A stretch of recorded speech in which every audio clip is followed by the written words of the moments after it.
আগামী মার্চে নেপালে অনুষ্ঠিত হতে যাচ্ছে সাধারণ নির্বাচন। এতে নতুন দল হিসেবে নিবন্ধন করেছে জেনজি বিক্ষোভকারীদের রাজনৈতিক দল। নির্বাচন কমিশন বলছে মাত্র ৩ সপ্তাহে নতুন করে নিবন্ধিত হয়েছেন ৬৪,০০০-এর বেশি জেনজি ভোটার।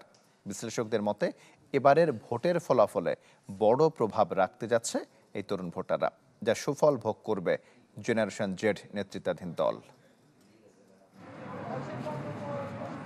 আসন্ন সাধারণ নির্বাচনের প্রস্তুতি ঘিরে সরগরম নেপালের রাজনৈতিক ময়দান।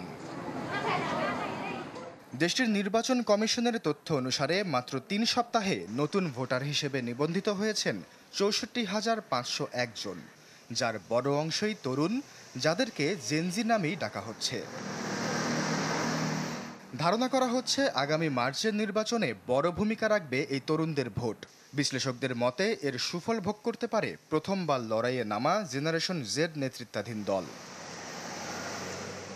এই নতুন ভোটার নিবন্ধনের পেছনে রয়েছে এক বড় রাজনৈতিক অস্থিরতার গল্প। সেপ্টেম্বরের ৮ ও ৯ তারিখে মাত্র ২ দিনের জেনারেশন জেড বিক্ষোভে পতন ঘটে তৎকালীন প্রধানমন্ত্রী কেপি শর্মা ওলির।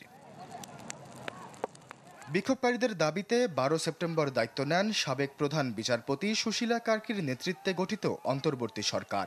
পরদিনই রাষ্ট্রপতি রামচন্দ্র পাওয়েল ভেঙে দেন দেশটির সংসদ, ঘোষণা দেন নির্বাচনের, যা অনুষ্ঠিত হবে ২০২৬ সালের মার্চে।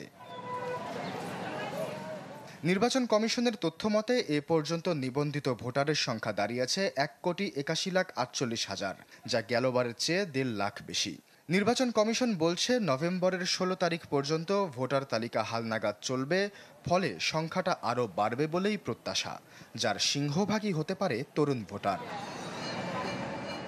আশ্বাস চৌধুরী, চ্যানেল 24।